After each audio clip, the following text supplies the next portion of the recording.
Alright, welcome everyone. This is Oaks Quarry. This is a very special place in Ohio because it has a what looks at the surface like a really almost desert-like landscape and environment. It's actually used to be where they did cement and mining operations way back in the day. So, and not only that, but it's a very historical spot. It has a fossil collecting area way in the back. And so yeah, this site was originally surface mined in 1929 for limestone to make cement. There's a 2-mile perimeter trail, which is a great hiking trail. It's always nice and dry pretty much all year. That's what we're probably going to be doing today. Take you up on some nice high views, and you get to be hiking right along these cliff limestone cliff rocks, and it's a spectacular park. I'm really excited to show you and share it with you guys. There's also a 1-mile horse trail next to the parking lot. If we have time, that'll be a little bonus thing. If not, that's okay. You're not missing too much. It's usually good during migration with warblers, and it has some little meadow kind of areas inside of there and some woodlands. But yeah, we'll get to that extra later on if we have time. But mainly I just want to focus on the real bread and butter of this place, and that is the wide open expanse, and it just makes for great landscapes, especially this time of year specifically with shorebird migration. It should be a great place to see lots of plovers and maybe even sandpipers. If we're lucky, maybe we'll get some shots or video of that today. And the trail, like I said, is it's hard surfaces. It's very dry. It's not really any too big of a deal. There's a couple of hills here and there. And other than that, really it's just the heat, because you're just out in the open for most of the park. It does get quite strenuous and hot if you're very prone to like heat flashes. But other than that, this place isn't too difficult, I would say. But it does make for some great hiking. Nice short little couple-hour day hike. You hear the killdeer right there, but we're going to see plenty of those today, of course. So there's been a lot of conservation work here. They actually planted 8,000 trees, and they've reversed the planting of invasive species, which are very plentiful here when the park was first acquired in 2003. So historically, the park takes you back 440 million years, when this was basically a coral reef in a shallow sea, back when Ohio was glaciated. And fossil researchers actually found crinoid fossils here within the giant collectible pile that's all the way at the back of the park. And these glaciers, they left grooves, slides, and polishings in the rock before the ice age ended. So on top of the different kinds of waterfowl and different shorebirds we'll see, there's also quite a few good habitats for woodland birds and grassland birds. Namely, you get different kinds of mammals, also like white-tailed deer, cottontail, red fox, coyote, raccoon, and red-tailed hawk. So there's a lot to see here all times of year, and I've been here plenty of times before. Each visit's never like the last. It's always something new or exciting here that I've found. And we shouldn't have too much difficulty, I don't think, with getting decent photographs. I failed to mention, but it's actually 190 acres total, and this is actually the northernmost part of the Beavercreek wetland corridor. And it's very unlike the rest of the wetland reserves I've been to and that are present. That makes it all the more special, I think, and I can't wait to share with you guys this, so let's get started now.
So far I'm not seeing too many subjects to photograph, just because I've done them previously, like killdeer and red-winged blackbird.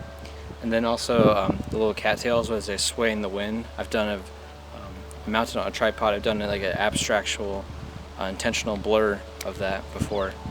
So I'm trying to think of other subjects to really shoot that I haven't really done previously, at least here. And I've done a sunset shot here before, but it was in a similar spot to where I am right here, actually, a similar view.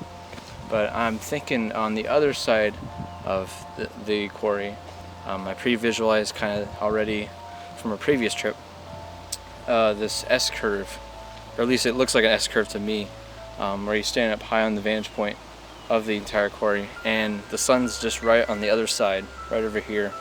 And I'm thinking a good sunset landscape will really just seal the deal for this day.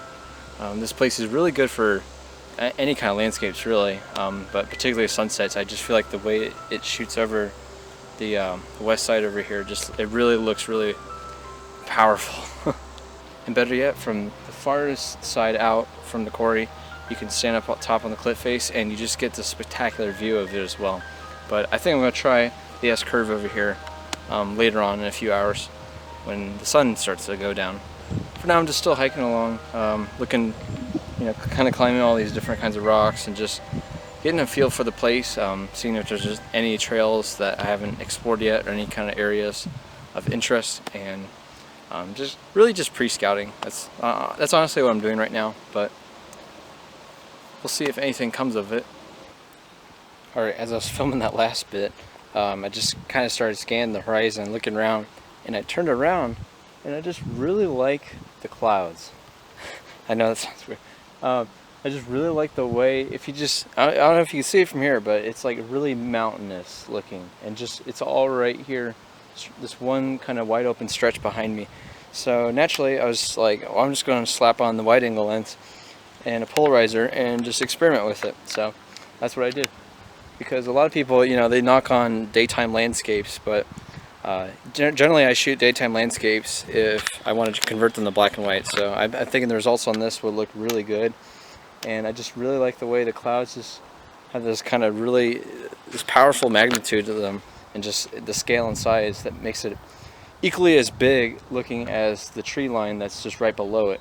So I have some foreground details with all these kind of trees right here, just a few feet away from me, and then it kind of goes off in like a rolling hill, goes down to the flats and the bottom part of the quarry, and then it just goes all the way up to the tree line and then clouds. So there's just so many details from foreground to background that you can see in this image. So I think it turned out pretty well.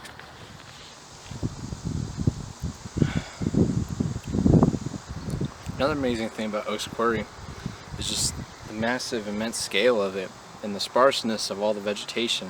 It just means that you can really just move out and explore at your own whim if you want, or you can stay on the marked trails. Really, it's just kind of up to you, within reason, of course. I mean, I don't want to just be trampling over sensitive plant species or any kind of vegetation like that can only grow specifically in rock quarries like this. But the sparseness, going back to that, it's just, you can just move anywhere, and like if you don't want to like run into people, then you don't have to, and it's really nice like that.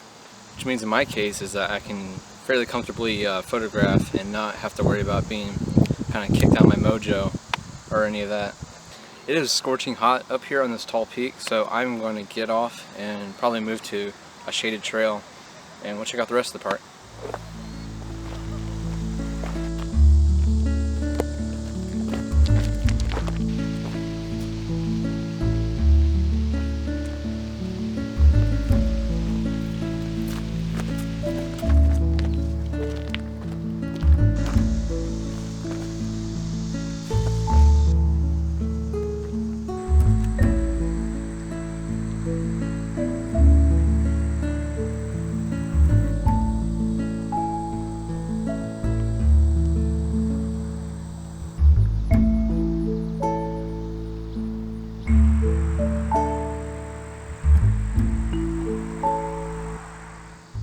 So two bad things I noticed about a little bit of hiking along the way here.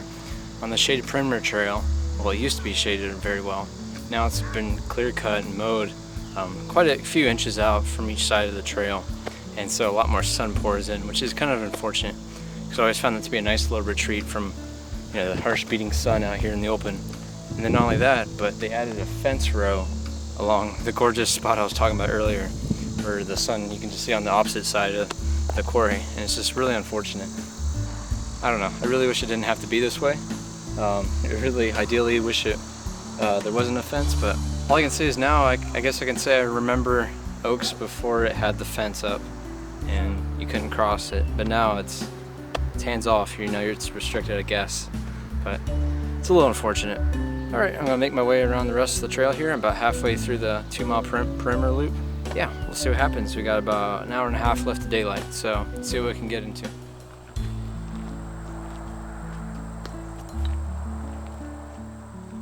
Alright, I found this gorgeous stalk of leaves. I believe it's buttonbush leaves. I just love the way the leaves from the bottommost ones are red and then kind of transitions slowly to orange, and then the top ones are green as it just slowly changes colors. So I shot vertically. I was at 15th of a second, f14 and ISO 400. And one little tip I had to do is, just because I'm shooting the leaves backlit, is that there's a lot of sun flare coming in on the top part of the vertical frame. And so what I did is I just carefully cut my hand over top of the pretty much the lens, and as long as you don't get your actual like fingers or hand in the frame, it looks pretty good. I mean, it actually helps. It makes a world of a difference.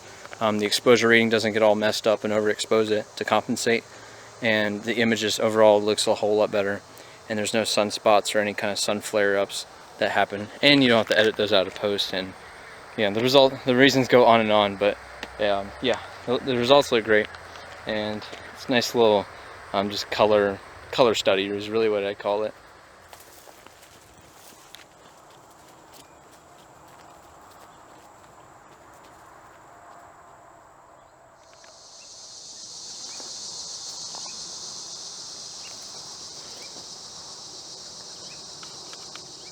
So this is actually a type of plant I've been wanting to photograph for a while now. It's wild bergamot, just like what they use to make tea. Great tea, by the way. And it does smell very good. But these are starting to get a little wilted, unfortunately, but they're past their prime. So I'm still going to photograph the macro style though. Typical setup is always got a zoom lens with a extension tube in between, a 25mm extension tube specifically. I'm shooting typically around the 75mm to 100mm range, and I'm using external flash at the center power, so it's not going to overpower the subject and blow out highlights, and it's not too underpowered where it just is obviously underexposed. But settings are pretty typical for the macro. I'm shooting about 125th of a second handheld, which is a little tricky just because of camera shake at that shutter speed. Anything below that would probably result in a blur, which is right now what I'm not going after. And then aperture of f4.5 and then ISO 2000, just because the sun's already kind of lowered behind the trees here, and the sunlight's not even really reaching past here on the shaded kind of trail. But I'm liking the results, and they look pretty good.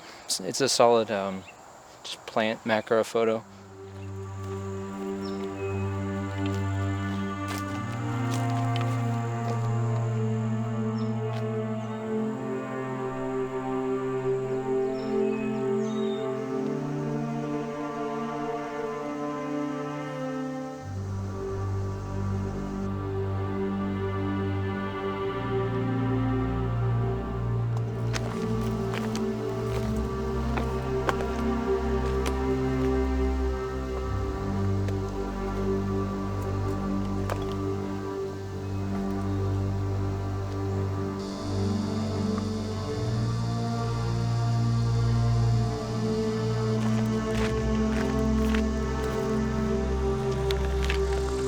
Alright guys, now I'm just trying to enjoy the rest of the sunset, what little there is left, because I forgot to mention, but at Oaks Quarry here, the horizon line's already, it's way past that, so I mean sunrise appears to be a lot earlier, about 5 to 8 minutes or so I guess, earlier than it actually is, at least from this viewpoint down here in the quarry. But I got, in a mad-stricken like half run I guess, I got 4 different sets of images. I bracketed all of them just to ensure I got all the different details, the gradient lighting in the background, and then the foreground, so everything's front to back is illuminated, and I think it's all going to turn out great. It looks really promising, at least. I got a variety of different subjects. I got some of these like smaller looking, they're like almost like Christmas tree, kind of like fern trees, I guess. So I got some of those in the foreground placement as an element, and then I got other ones with giant stone boulders, like almost like riprap, almost just like just kind of slanted down the side of the frame. And then the one right behind me is the last one I did, the fourth one, and it's this really tall tree, and it's got a nice big silhouette on it. And there's kind of like a smaller, more bare tree. It's about half the height right next to it. And so this is the last one, and then by that point the sun already fell through the horizon, like I said, from this viewpoint at least. So I think I'm about ready to wrap it up, but man, this has been great. So I've been really excited about this. Sunsets are definitely a challenge, but they're very rewarding, and I just it's been very good. We've been out here hiking all day in the sun, in the heat, almost getting mild heat exhaustion, and got tons of footage, quite a bit of photos as well, and it's been all worth it. So I've been really pleased by it. So I think yeah, like I said, I'm about 95% there to wrapping it up. I'm just going to walk around for a little bit longer while there's still a little bit left of daylight. If anything pops out or anything comes to mind, I'll shoot it, obviously. But other than that, this is probably going to be it, unfortunately, since it's the end of the day. But park closes after dark as well. But yeah, it's been very good, very good. So yep, we'll say our parting words in a few seconds here, I guess. Alright guys, that pretty much concludes the day. It's been great. I'm really tired and sweaty, but can't wait to edit these photos and put them in the video, of course. So I hope you enjoyed the landscapes. This has been Oaks Quarry Park. Thank you for exploring with me, and until next time guys, make sure to get out there.